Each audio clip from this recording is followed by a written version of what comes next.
你做到呢一點咧，你揸汽油車喺街度咧就唔會好論盡啊，唔會好尷尬啊，你係可以好瀟灑咁樣慢車起步。呢兩個動作做好晒咧，你嘅右腳都接近黃金㗎啦。第二條問題咧，讀者 Wilson Kong 想知道咩叫 dry sump。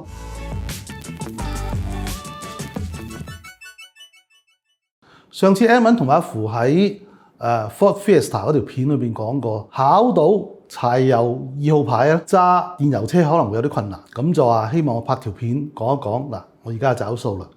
香港考牌制度咧，如果你考人生第一個4個轆嘅牌咧，而家咧就有4個選擇嘅，你可以考 1A、2A 或者係2，咁啊選擇非常之多。但係呢個咧係近年嘅事嚟嘅，其實喺80年代嘅中期以前咧就好簡單，你考個私家車牌，你就可以揸5.5噸嗱。當年我就係咁樣噶啦，用個小福星學咗20零個鐘，考到個牌之後咧，咁啊第二日就擒上架5.5噸嗰度喎。而家諗翻轉頭咧，其實都幾驚險嘅。後來可能因為意外真係發生得多啦，咁啊要優化呢件事，於是乎喺80年代中期咧，就將第一個牌咧就分咗做2類啦。你可以考1號私家車牌，亦都可以考2號嘅貨 N 牌。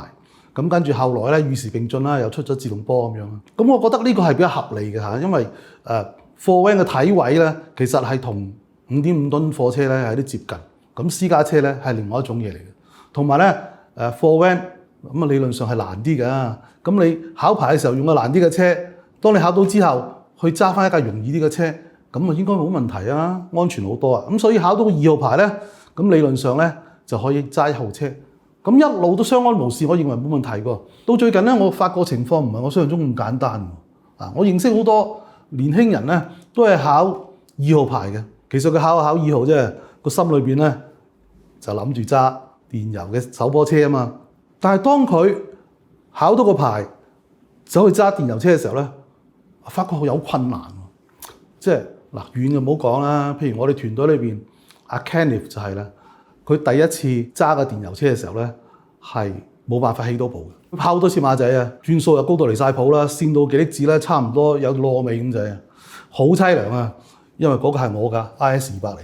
阿 Ruby 好啲喎，啊 Ruby 咧就我第一次見佢揸架 Mini 嘅手波車咧，都有板有眼啊！後來我先知，原來佢匿埋喺停車場嗰度秘密練兵咗半日先揸出嚟嘅啊！咁所以咧，原來佢一樣係遇到困難。究竟2號車同1號車個分別喺邊度咧？嗱，其實有2大分別嘅。第一就係成個引擎波箱咧。嗰個性能咧同電油車係唔一樣嘅。學車用嘅 Hiace 200柴油引擎，低轉扭力好好，而且佢係一個貨 van 嚟嘅，佢要預咗你裝成噸嘢上車路啊，所以個一波比例咧係非常之低嘅。一個咁好扭力、咁低一波，老實講啊，你縮起個左腳，架車都識行啦，就點會死火咧？同埋咧，佢嘅 engine 嘅 range 唔係好闊嘅啊，即係你深踩油揸車啊嘛，你要等一陣間個 engine 先上都係轟一聲得個嘈字嘅啫，但個轉數唔係咁高。但係電油車就唔一樣啦，電油車由個怠速一路去到2、3、4、5、6、7千轉，都係你個應用範圍嚟嘅。咁由一個咁樣嘅 engine 去到個咁樣嘅 engine，咁當然係要適應啦。我會建議啱啱考到2號牌嘅人，佢係開一架手波電油車之前咧，做幾個練習先。第一，我成日都講噶啦，黃金右腳 off 波，撻着個車，踩一個轉數，俾油1000轉，定住，收油，再俾1000轉，定住。當你成功咗之後咧，咁你不斷上啦，2000、3000、4000，咁啊唔好踩咁高啦。如果踩到上4000差唔多噶啦。咁然之後咧，由4000咧，你咧就縮油變翻3000。2000、1000嗱，你如果做到隨心所欲咧，可以一腳踩油去到幾多轉定咗喺度啦，唔需要好準嘅啊！即係譬如我心目中想踩到3000轉，你踩到2800冇問題嘅。但係最緊要就係你踩到嗰度定住，你能夠做到呢樣嘢咧，就右腳差唔多啦。進階你嘅右腳咧，再做第2個練習，喺你屋企嘅停車場裏邊。入咗一波，鬆晒嘅極力子，由最底嗰層兜到上去最高嗰層，由最高層兜到落最低嗰層。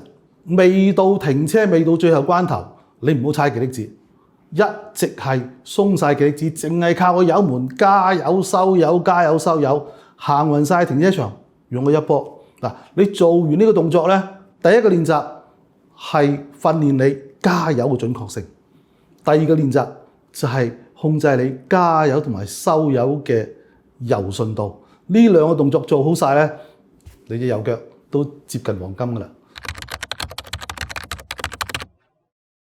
咁啊，右腳搞掂之後咧，就訓練埋左腳啦。你左腳咧，記住啊，電油車嗰個低轉係冇油渣車咁好力嘅，你要溫柔好多嘅。啊，點做咧？試下怠速唔好俾油，入一波鬆極力子起步。嗱，初初唔慣，一鬆就梗係死咗火先，跟住鬆下鬆下咧，你就揾到嗰個力量噶啦。反覆咁做，當你10拿9穩，好有信心，怠速啊用一波可以起到步嘅話，用2波。多數嘅車2波都得嘅。啊，咁3波就唔好搞啦，唔係架車得。如果你用2波怠速平路係好有信心成功起到步嘅話咧，你嘅左腳咧就已經係非常之好地同個極力子溝通。咁你嘅右腳又非常之受控，你嘅左腳咧又同個極力子溝通得好好咧，咁基本上咧你就可以進入第2階段啦，就係實戰啦。實戰點做法咧？我唔係叫你出街同人練車，嗱，試下喺安全嘅情況之下，用唔同嘅轉數去轉波，踩到去2000轉轉波，之後咧就試下踩下3000轉嘅時候先轉波。因為頭先講過，汽油引擎嗰個引擎弓個範圍咧係遠遠闊過柴油引擎嘅，所以你必須要熟習喺唔同嘅轉數，喺個咁闊嘅範圍裏邊咧，去揾適合嘅轉數去轉波。你需要多啲動力嘅時候，你就高啲轉數先轉波。你有咗呢一個概念嘅話咧，你去到馬路嗰度實戰上斜路、上高速公路嘅時候，就唔會手忙腳亂。最後一個練習咧就係塞車啦。咁啊頭先講咗啦，你怠速一波都起到步噶嘛。但係事實上咧，呢一招咧就要嚟做練習嘅啫。你喺街度用咧，可能會俾人撥嘅。因為佢好慢噶嘛，所以咧，我哋試下喺塞車嘅情況之下咧，如果塞到死晒嘅，即係停晒喺度好耐先喐一喐嘅話咧，咁你可以用嗰招嘅，真係怠速一波就咁鬆起極力子，係好舒服，咁樣起到步。但係如果個車咧就唔係停死晒嘅，都係咁樣慢慢慢流咧，咁你就唔可以用一個慢嘅方法起步㗎。咁啊點樣做咧？咁啊好多人咧就話，起步啊俾啲油啦。但係問題一俾啲油鬆咗極力子嘅話咧，你可能快得滯喎。於是乎咧又即刻踩低極力子，又即刻揼嗰啲咁啊，挫下。你試下用呢個方法去起步。呢個方法咧，你塞車做得好嘅話咧，其實正常起步咧都係好正嘅。你就係用1000零轉啦，唔好超過2000轉啦，1500-1600轉乜都夠啊。俾油，跟住咧就鬆個極力子上嚟嗱。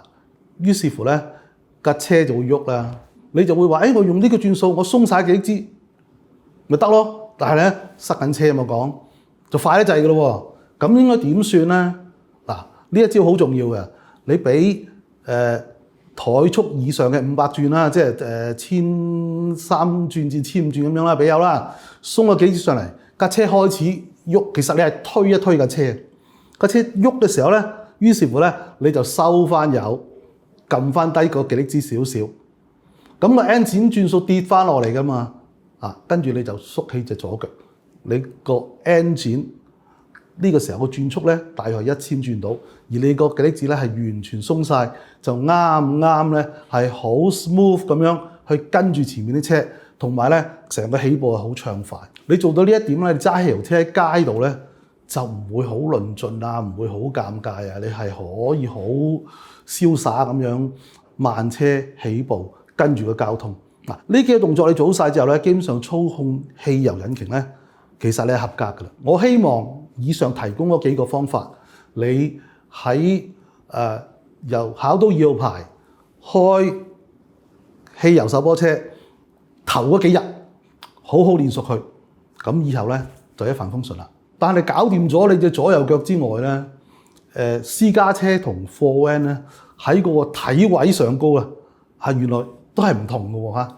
大家學嗰貨 van 咧個 size 原來唔係好大嘅啫，佢長度係4695咁啊，大約係一架 MPV 咁上下啦。闊度咧係1695，其實好窄下嘅啫。最重要一樣就係佢個 wheelbase，原來 Hiace 200嘅 wheelbase 咧只係得2570，2570係好短嘅。而家你揾個 Corolla 都唔止2570嘅。因此你喺考牌嘅時候掉頭泊位得心應手，但係當你揸一個私家車咧，個情況係唔一樣喎。而家嘅私家車咧個 wheelbase 咧係好長嘅，簡簡單單一架細嘅 MPV 咧都2.6米、2.7米。如果大型嘅 MPV 咧2.8米、2.9米，所以轉彎咧係難啲嘅喎。原來仲有一樣嘢就係你揸貨 van 咧係冇車頭嘅，你坐喺個前轆上高，即係其實坐到好前嘅。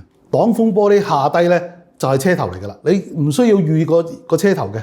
仲有就係你除咗兩邊倒後鏡之外咧，左前方咧有個魚眼鏡，好容易你睄一睄你就可以望到個車頭同埋左邊，你就好清楚知道咧同啲障礙物嘅距離。私家車唔同嘅喎，私家車有車頭，但係多數你睇唔到嘅。側邊咧正常嚟講你可以透過個鏡咧去揾到你架車同旁邊嘅障礙物嘅距離，但係咧對於一個新人嚟講咧，又要望住前邊，又要咁樣望住左邊咧，其實係有啲壓力嘅。咁所以咧，由揸貨 van 過渡到揸私家車咧，我俾幾個 tips 俾你。第一，你想辦法去估到你嘅車頭喺邊度。個方法係點樣咧？嗱，你揾啲安全嘅地帶啊，路面有條界嘅嚇，咁然之後咧你就駛埋去，停低，盡量駛近啲啦。咁咧你就可以揾人幫手睇，亦都可以咧停咗個車之後落去睇，睇下個車頭同嗰條界個距離。咁你又唔好拍到貼晒喎嚇，因為我哋梗係預啲安全距離啊。咁你留1尺到啦，即係30個 cm 上下啦。然之後你上翻車，睇下嗰條界嘅延伸線咧，同你個車身揾個參考點啊。通常咧佢可能喺你個倒後鏡嘅某一個位度。咁你記住佢，以後咧，無論你喺停車場裏邊前面嗰埲牆啊，或者你喺紅綠燈前面嗰個車啊，離開你個車頭有幾遠咧，你就好容易估到，因為咧嗰個前面嘅障礙物嗰條延伸線同你個倒後鏡你一對比，嗰個距離啱咧，停定咧，個車頭就係同對方有咁嘅距離。第二咧就係車身嘅左邊啊。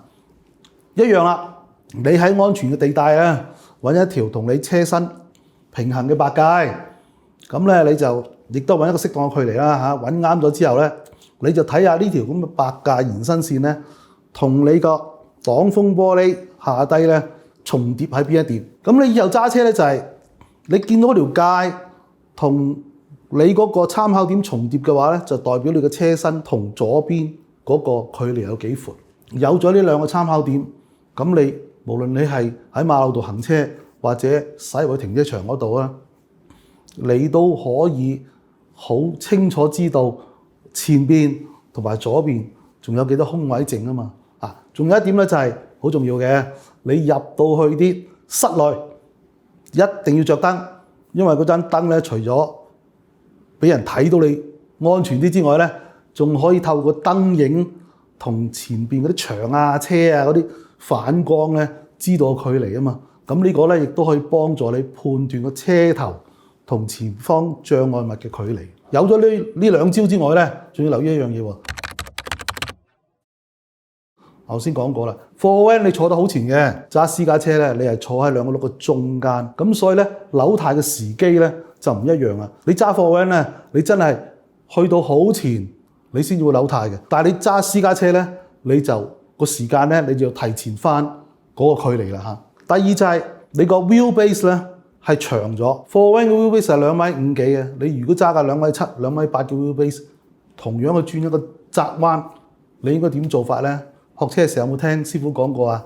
車慢太快啊！越係長 wheelbase 轉窄彎咧，其實巧妙得一個啫，就係轉彎嘅時候將架車收慢啲，然之後扭軚扭快啲，用一個快啲嘅轉向、慢啲嘅車速，咁就有足夠空間去轉彎㗎啦。掌握咗以上幾樣嘢之後咧，你由貨 van 過渡到私家車咧，其實唔係一件咁難嘅事。正常嚟講咧，自己摸索3兩個月咧，其實都 OK 嘅。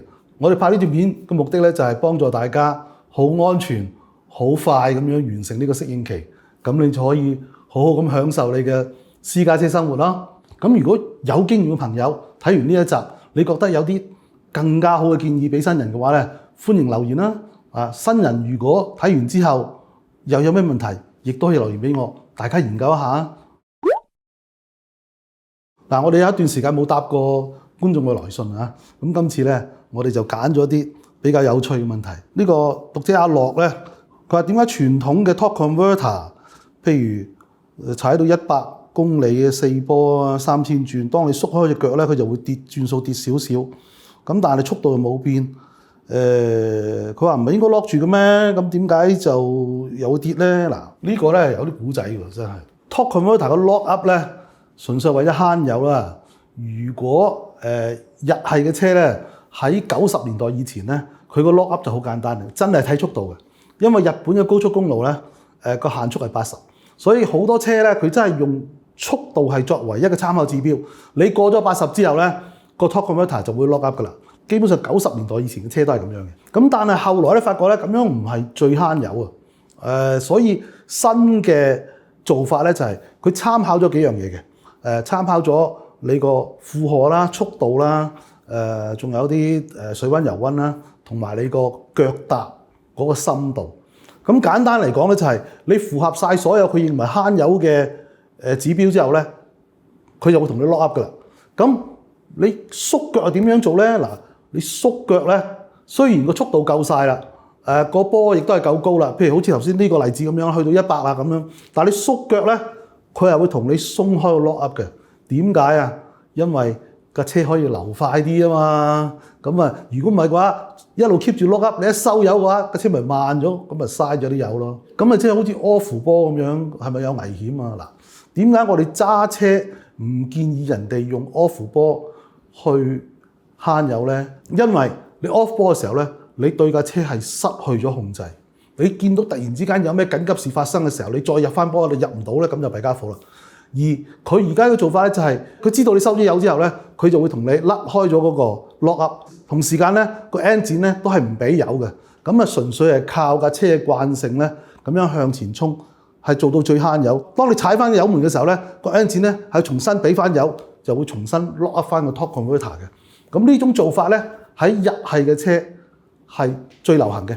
咁而歐洲嘅車咧，有唔同嘅做法嘅。第二條問題咧，讀者 Wilson Kong 佢話想知道咩叫 dry sump， 同埋咧有咩好處有咩壞處。